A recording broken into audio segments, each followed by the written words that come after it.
Well, thank you very much for that introduction, and thank you so much for inviting me to come and talk to you. It's a great privilege, and I hope that it turns out to be a highlight. We have yet to see.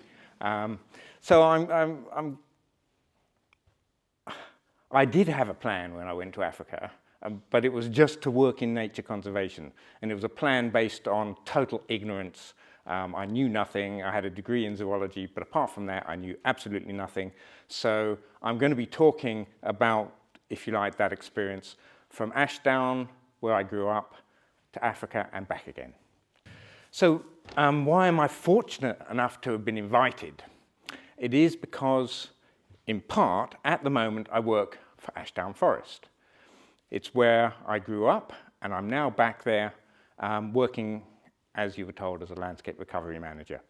But let's be fair. The other reason why I'm here is because I wrote a book. And for anybody that's interested, I have some copies. And you don't write a book for no reason at all. So I do have an agenda. Be aware, I am trying to get into your minds, so be open. We'll see how far I get. So I'm going to try and tell 3 interlinking stories. I'm going to focus on protected areas, and I was very pleased to hear Bob talking about protected areas. Protected areas are important. I believe they're important. They've been my life's work in a way, but they're challenged and challenging in all sorts of ways, whether in Africa or Southeast Asia or here in the UK. So a lot of what I'm talking about and a lot of what I wrote about is based on my experience of a protected area in Africa, Lake Mburu National Park. And I've been associated with that area for about 30 years. And it taught me some lessons, and I hope that it might be relevant to your thinking and what you're going to do. And then here's the story, there and back again. I said this was through a cultural lens. Does anybody get the cultural reference here? There and back again? Winnie the Pooh. No, but close. There and back again is the story of Bilbo Baggins, the Hobbit, who went there and back again. And I will make the occasional reference to research, as this is a symposium about research. I will do my best to put all of these stories together. So let's come back, or let's start where I need to continue, which is protected areas. I've always worked in protected areas. I believe they're very important. And you can see from this that they've been incredibly successful as an idea, as an institution. And they've grown in importance and size and number over the decades. The target at the moment, as we know, is to have 30% of the coverage of the sea and airs protected. Great, I'd say that's great. But whilst that's been going on, protected areas have been increasing, but nature has been decreasing. And we've seen a lot of the presentations today documenting that and describing that, and we know it to be true. So this is a living planet. For the last 50 years, 73% declines. Now that 50 years, that's on my watch. That's my professional career. Not delivering very much. It's also on WWF's kind of back as well. So we have protected areas, we have more and more of them, but nature is still decreasing. So we have to accept that the protected area network, which is considered a kind of crown jewels in many respects of the 20th, 21st century conservation endeavour, hasn't really delivered. And to be fair, that's to a great extent because the drivers of the loss of biodiversity are outside the capacity of protected area site-based work to deal with. So we know about the global relationship between people and the planet. It's not sustainable. We can talk about the C word if we like, but that's not the subject of my talk. So let's be clear, protected areas can't deliver everything, but they are, and they remain very important to the extent that we need to hang on to stuff, I believe, in the hope that things will get better in the future, that we will manage as a species to restructure our relationship with the living planet. That's where the hope lies. So, this is where I started out. Ashdown Forest, I grew up on the edge of it. I grew up also in the fields around it. I grew up in my mother's garden. This was my experience of nature. And based on that, I became a lover of nature. Now, it was very personal. It was very particular.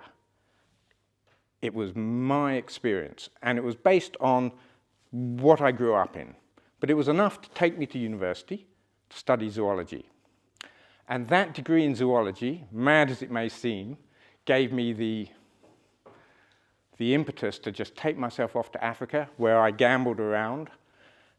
And I was very fortunate to be part of an aerial survey in Uganda. Now, you can see me. Can you see me? Yeah, that was a time when I had decent hair. I could crouch down on the ground and stand up again. Not so easy anymore. But it was an amazing experience, and we flew over incredible landscapes, and we were trying to see what the status of protected areas and wildlife was in the early 1980s. This is 1981.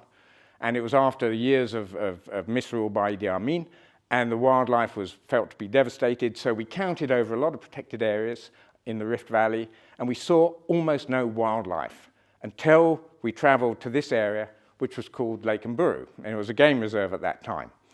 And for the first time, we started seeing wildlife, and when I got on the ground later, it was full of wildlife, of all the exciting plains game that I was expecting to see as a young person in Africa. And it was there.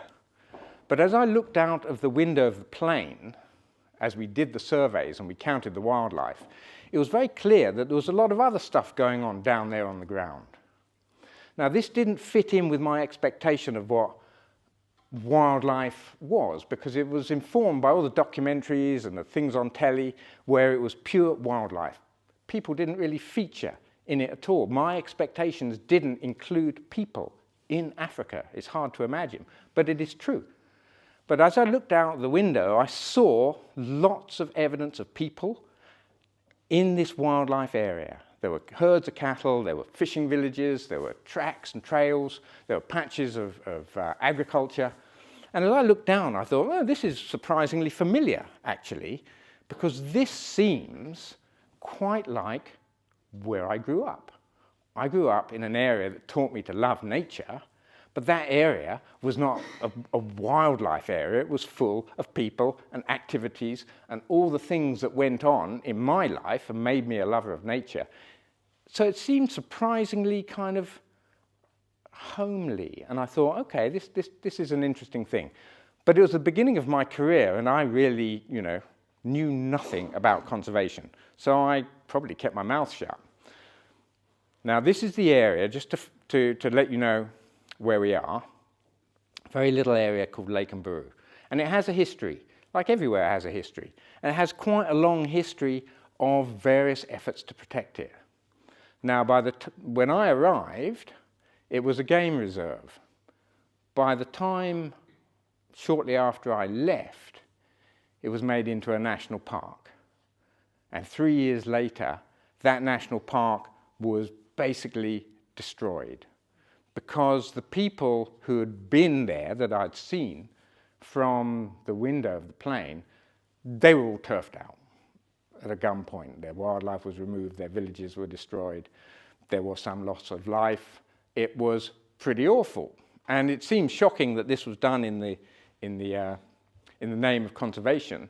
And the fact that we had identified lots of wildlife was part of the reason why it became a national park. There were other reasons too. And this was supported by the international community. It was considered to be a very good thing. But 2 years later, 2/3 of the area was gone, and there was no conservation going on. I was fortunate enough to return to Uganda, and we visited the place. The headquarters, that was all that remained of it, had been destroyed. All the infrastructure had been destroyed. Most of the wildlife had been driven off or killed, because the people said, if the wildlife is responsible for this, we will get rid of it. And that's what a pretty good effort had been made to do. So I was very fortunate, if you like, to be invited back to say, okay, is there a different way of doing nature conservation? Is there a different way that we can protect the last third of this area in some way and retain wildlife. So we had a project that focused on what we call community conservation. We were going to do things a bit differently. We were going to try. That did entail, and for somebody in the audience, this is a photo of Moses Turiaho, surveying the boundary, the reduced size of the boundary. But he didn't just survey it and mark it, he discussed every inch of it with the communities. He engaged, he negotiated, and then it was marked so that people would know what was inside and what was outside. What happened inside or outside still needed to be discussed and debated.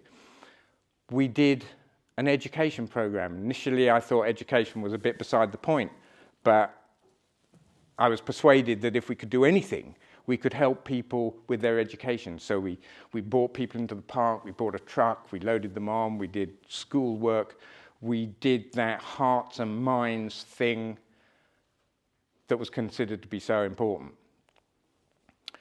We then set up a series of small projects. We called them SCIPs, Support for Community Initiated Projects. And once again, we were following a kind of model that was based on this idea of integrated conservation and development, which said people are poor, they don't have the luxury of being interested in nature, so we're going to demonstrate why this protected area is in their best interest, why it makes sense for them to protect it. So we tried to structure all sorts of activities around this demonstration that the park would deliver them tangible economic goods. It wasn't easy, I can assure you, and a lot of it was mere rhetoric, I guess, but it was based on this principle that wildlife needed to pay its way. People were poor, they couldn't tolerate it otherwise. We also did tourism development because we felt that that would be the quickest win. People could get involved, people get jobs.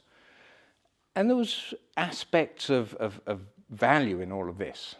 So it's not that any of this was wasted effort. But did it deliver what we thought and hoped it would deliver? Well, because it was a project and because we had funding, we thought, yes, we know we need to investigate whether we are making any impact. So we had a wonderful team of sociologists from the National University, and they went around and we did a kind of before and after assessment to see if our project, all the efforts that we were doing under the rubric of neighbours as partners, that's what the program was called, were we being good neighbours? Were we creating good partnerships? So we fully understood, we fully understood that at the beginning, the relationship was awful. The park had just been destroyed, if you like. People had invaded it. They did not want to know, they did not want to hear. They were very, very angry, and for all the right reasons, for all the obvious reasons.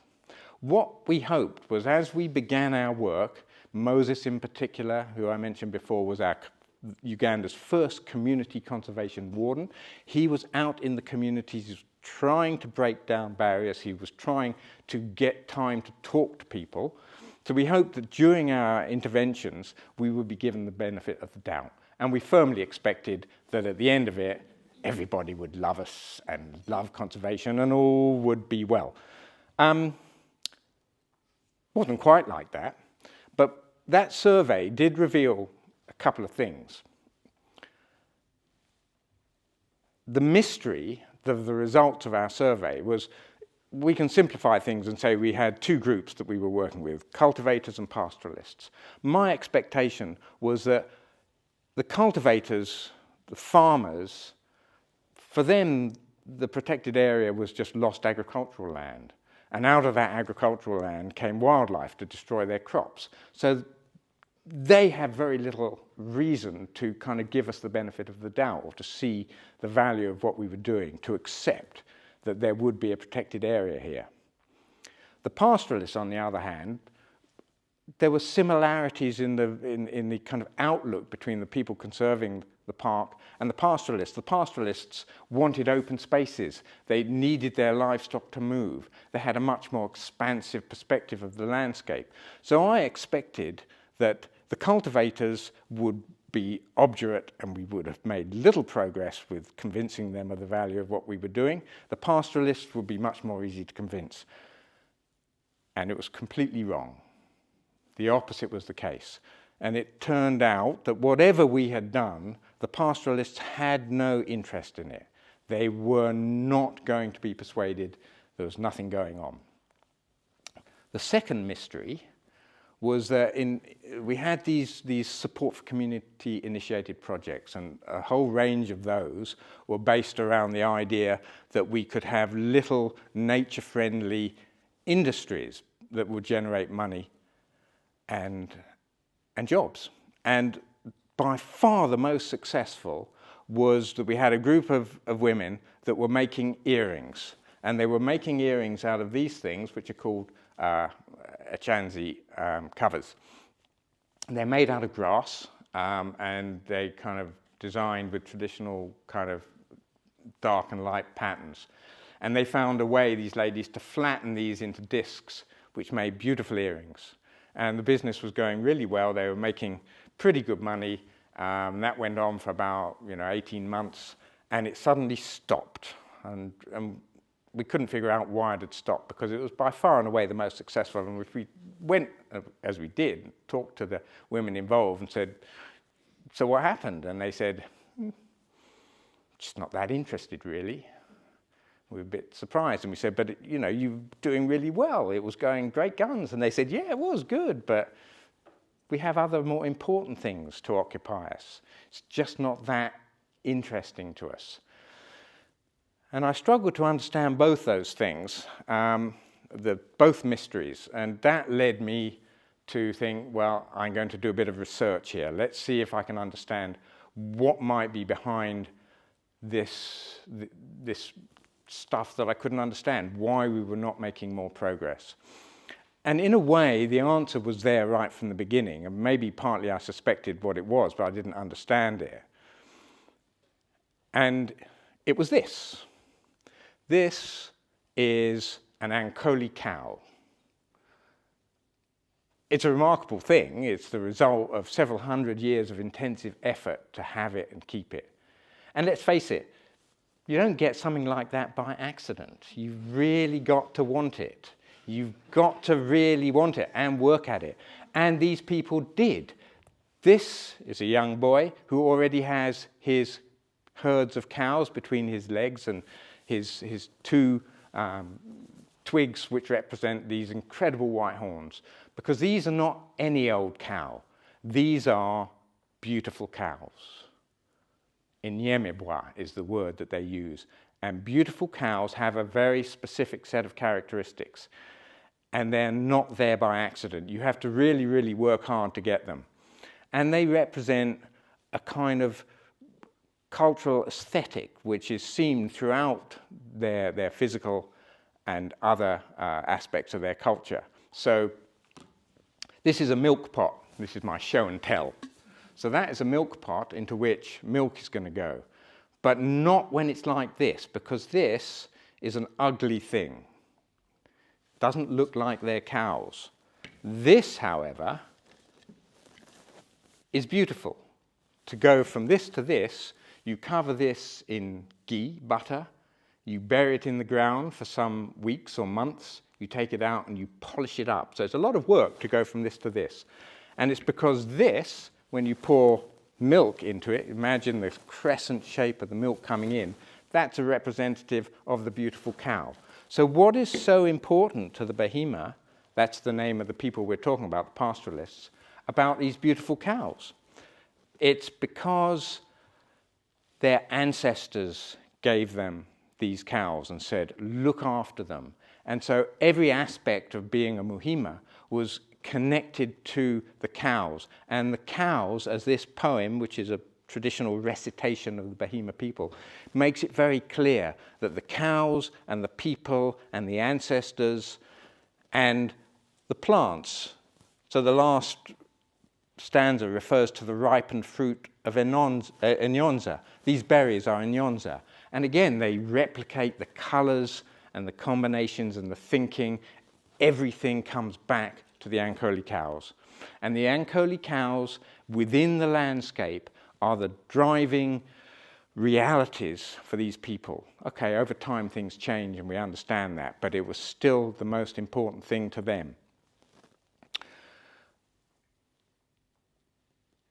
And the national park, apart from many other things that it had done, had excluded these cows. There was no place for these cows in the landscape. So in effect, the landscape had no meaning for them anymore. It cut them away from the land, it cut them away from their cultural connections to the land, it cut them away from their ancestors. This research, and it was several years of research that I undertook to figure out what was going on, it was driven by my hope that we could use this learning, if you like, to say, everybody describes this conflict over the park and the behemoth in economic terms. The behemoth themselves describe it in economic terms. But actually, this is not a conflict over resources. This is a conflict over a different cultural perspective of what the land is, what it's for, how it needs to be. And so when I went off to do my PhD, and I tried to explain to my supervisors why I was interested in doing this work, and I said it's about the cows and the people and the park, and he said, well, what's the idea? And I said, well, it's about the cows and the people and the park in even greater detail. And he said, yeah, but that's not the idea. Tell us what your idea is without talking about the cow and the people in the park. And of course I couldn't do it because that's why I was there. But he helped me to generalize it. And I used this learning for myself to re-understand what I was trying to do in nature conservation. And even though my whole personal relationship with nature had started off as something incredibly personal to me, my history of going to university and then becoming a young conservationist and being imbued with this idea of integrated conservation and development had made me lose, in some respects, the personal connection and the understanding of the personal connection that I had with nature. And that was what drove me.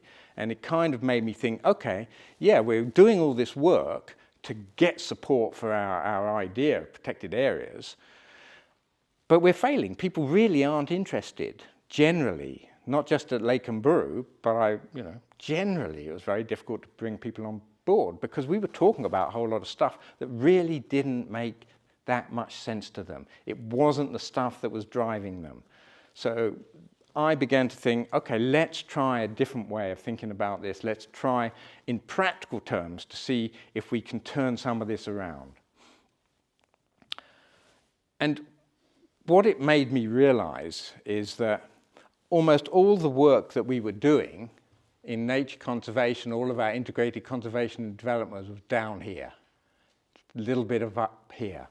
But we completely ignored these higher level requirements of what it is to be human, what drives us as human. Yes, we have to eat. Yes, we need shelter.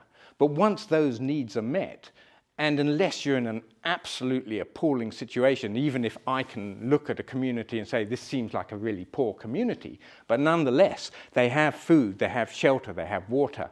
And as soon as that is there, they have all these other human needs, including this idea of self-actualization. But all of the work we were doing with our skips and our education and all the rest was ignoring all of that. So we were just focusing on the material, just focusing on the economic. And people, in some respects, had learned to parrot that back to us. But then, if we're not going to rely on that, if we're going to try and look for something that works in a slightly different way, we have to start thinking about the value of nature. What is the value of nature? I put this picture of a gecko up here because everywhere that I've been in my professional career, there have been geckos. And geckos are absolutely amazing, amazing creatures. I mean, they walk up walls, they do little funky dances, they go click, click, click, click, click, click, click, click. And the big ones go clap, clap. That's the tokay. Tokay, tokay. So geckos are amazing. They're incredibly important to me because they've been everywhere. They've accompanied me in the desert, in the forest, wherever I've been, geckos. Can you put a material value on that? Not really. Yes, they're part of an ecosystem, but I doubt in most cases if you take things out of the ecosystem, they don't tend to collapse. They just simplify, they change. So what's the value of a gecko? Maybe nothing at all. Okay, this is a mountain gorilla. In my first slide, you saw the reference to the impenetrable forest. I mean, how cool is it that the mountain gorillas live in the impenetrable forest? That is Bilbo Baggins, if ever there was a reference. So what is the value of a mountain gorilla? Is it its economic value? Because that's, in a way, what we were teaching communities.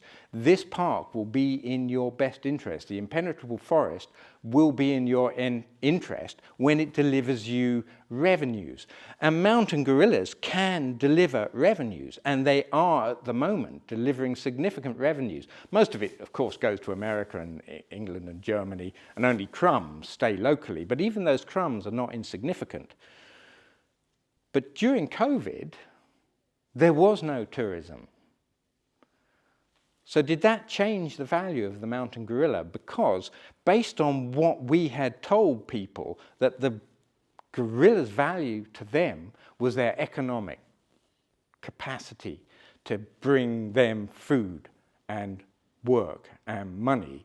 When that was gone, it would have been reasonable for them to say, okay, all right, well, that's the value of the gorilla. Tourism has gone. Maybe we should eat them. Why not? It would be a reasonable response to what we were telling people the value of a mountain gorilla was. Let's eat them. Well, I don't think, hands up for anybody that thinks that's the right solution. Not one. Okay, so that must mean you think that there are different values associated with mountain gorillas. They're not entirely economic things. So even though most of my career was spent talking about the economic value of nature and how we have to deliver it, and we have constructed an enormous edifice around that idea, you have to be really careful because economics really does cut both ways. So anyway, back to the kind of work that we were doing. And I was doing this along with all my colleagues. We would go out into communities and we would ask them questions about what was important with respect to their protected area so we could find ways. And I even had the temerity to go out and sit with communities and tell them what was important about their protected area, as though they had no thoughts of their own. But that was the question that we never asked. What is important about this place to you? We assumed that these places had no specific importance to those people. That seems a bit mad, really, but that's really what the basis was, economic value or no value. So based on this thinking, we began, and I was working for a British charity called Fauna and Flora at that time, and we began trying to use this different perspective to how can we build relationships with these protected areas and the communities. And we started at Lake and Buru because that's where I'd done my research. And so we tried to inoculate the national park, the remaining bit, with the cultural values associated with their cows. And as we talked, the cows were so deeply embedded in their culture that that was the connection to the landscape. So we began building relationships around that to change the dynamic between the park and the community, in this specific case, the Bahima pastoralists. We went back to the impenetrable forest, which is not only the traditional home of the mountain gorilla, but also of the Batwa people. And for them, the forest was the father. But over a long historical period of imperialism and independence, they had been increasingly removed from the forest. We tried to run a project to change that nature of the relationship. There was no way to go back to the beginning, that they would become, if you like, hunter-gatherers in the forest again. But we felt that they had a relationship with the forest that was unique to them. And by integrating that back into the protected area and its management, we could change aspects of how the park saw itself, as well as how the Batwa saw the park. So there were roles that they could play in moving around it and knowing the plants and the animals and having a capacity that nobody else could. And most significantly, they wanted to go into the forest to sing and dance, not for tourists, but for themselves and their father forest. And that was the thing that we tried to bring back, and I'm afraid we were not successful.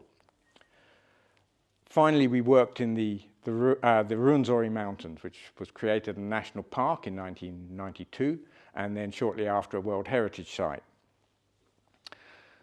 Now, when those processes were undertaken and there was a range of consultations and information was collected and people described all the values of this amazing area, the Ruwenzori Mountains. It's 120 miles long, it's got the third highest, fourth highest, fifth highest peaks in Africa.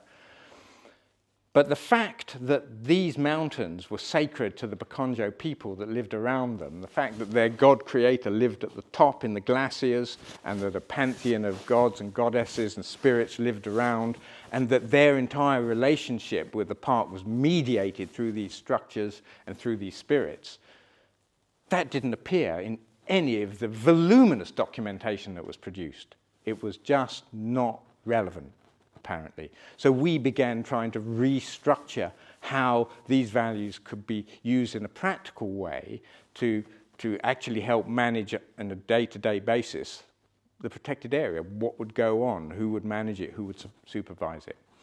So these were three efforts. So, okay, we're talking about 3 national parks in Uganda, but they're protected areas. And I'm now coming all the way back to where I started, which is Ashdown Forest. So I'm now back on Ashdown Forest. So what is the relevance, if any, of this to Ashdown Forest? Ashdown Forest, like the national parks, the 3 that I've just talked about, like the many others that I've worked in Africa and Asia, is a highly protected area.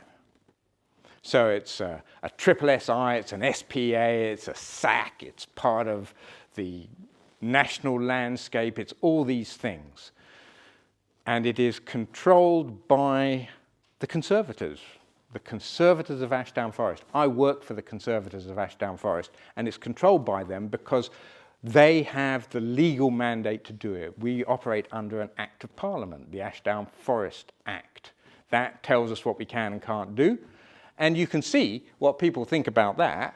You know, this is one of our do not boards, and people, you know, continually spray on them and tear them down because they don't particularly like that idea of this institution and what we say can and cannot go on in this area.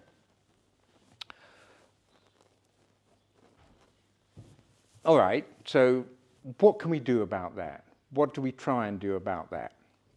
Well, this is how protected areas are defined globally. This is the International Union for the Conservation of Nature. They categorize, I think, 6 or 7 different kinds of protected area. Strict nature reserve and national parks at the top. Those are the ones that say no human activity of any kind can go on in these areas. You're not even supposed to look at them, apparently. I exaggerate slightly. You can look at them, but that's all you can do. But they are legal entities. They are there. They're recognized, dedicated, and managed to achieve conservation of nature. All right, that's the definition. But whose definition is it? Who does this recognizing? Who does this dedicating? Who's doing the management? And who defines what nature is and what its conservation is? Most people that go to Ashdown Forest have a perspective on nature. Interestingly enough, if you go internationally, most of the languages in the world don't have a word for nature. So if this is the definition of a protected area, and it's to conserve nature, and most of the people in the world don't have a word for nature, how do you deal with that? They don't have a word for nature because they don't separate themselves from nature, which just adds a lot of complication, I understand. But it's a reality. So, and I was talking to a young gentleman during the poster session who is looking at this connection between people and nature. What is it? What's it informed by? How do you deal with it if you don't have it? We have 1.5 million visits to Ashdown Forest every year. Not visitors, but visits. It's a lot. It's not that big an area. What are they coming for? We don't really know in any great detail. There's work to be done. But we are hoping that we, through our management, can connect people to the forest, reconnect them, connect them, help us to deliver the conservation outcomes. And we do all sorts of stuff to bring this about. We do education programs, we work with young people, we have volunteer teams. None of this is different to all the work that kind of so many institutions do. Amazingly good work, it's important work. We do education, we do youth activities, we do fun stuff. This is one of the species that Ashdown Forest is most known for, the silver-studded blue butterfly. All of this, we're working towards establishing, re-establishing, encouraging people to have a relationship with nature. I like this picture because it looks a bit passive, but it looks like my own feelings when I'm in nature. That's really pretty much what I want to do. I'm not really a scientist. I don't go running around with my binoculars too much. I just like to be in nature, which is fine, all good. But delivering nature conservation is challenging. It's really complicated, whether you're in Lake and Buru or Ashdown Forest. Now in Ashdown Forest, and we've heard quite a lot about this already today, livestock, just like in Blean Forest, livestock is they're the engineers, the ecological engineers we use to maintain our heathland. So we have Exmoor ponies, we have Galloway cattle, we have sheep, and they're all there being the engineers. But it has to be said that some people love them and some people don't. Now, okay, fair enough. Who mediates that? Who deals with those differences of opinion? We do. We're the conservators. So, of course, we do. Other people are interested in doing other things. Horse riders love riding on Ashdown Forest, and we charge them to do so. They don't like the ponies because it's a worrying interaction for them. Thank you. They also don't like the people that like to fly model aircraft on Ashdown Forest. There's a group of people that love doing that. We have other groups that love doing things, many of which are incompatible. People love walking their dogs. People love running. People love bird watching. People love bicycling, but we're not allowed to bicycle. Who mediates all these complex relationships? We do, the conservators of Ashdown Forest. Why? Because the Act says that we're in charge. Now, this is the informal motto of the people of Sussex. I don't know if you knew that. I don't know if it applies to the people of Kent. Could do. We're not that far away. It's just a border away. We want bedruv.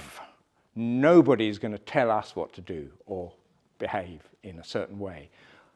And yet, even though that is the people of Sussex and Ashdown Forest, we're trying to get them to reconnect to Ashdown Forest, it's not a very positive way to start off, is it? So what do we do? How do we do that? In some ways, we have to step back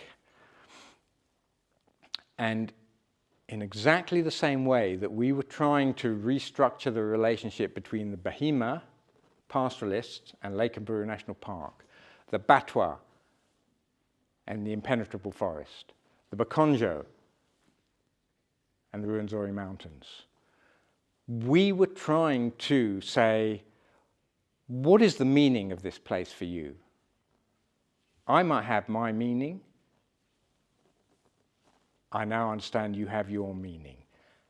How can we work together in partnership around our different understandings of this place? So sharing the determination of meaning of nature or protected area of a landscape, I believe is absolutely critical to successfully creating partnerships. Our efforts to create partnerships on economics have not been successful. You can't ignore it, but it's not enough. But if you can genuinely find a way to share the determination of meaning, then you can have a narrative, you can have a dialogue, and you can begin to develop partnerships that are based on something profound and personal and cultural, which is the relationship between people and place and nature. And if you can do that, you can work together to define the place, to agree what it's for, to structure the rules, and to work together to implement those rules. And that is a very different place to what we started off at Lake Mburu. It's a very different place to what we have at Ashdown Forest. So in my mind, we have a little way to go, but I hope that we are setting a trajectory of travel. So thank you very much for your attention. I'm very pleased to have had the opportunity to talk to you all.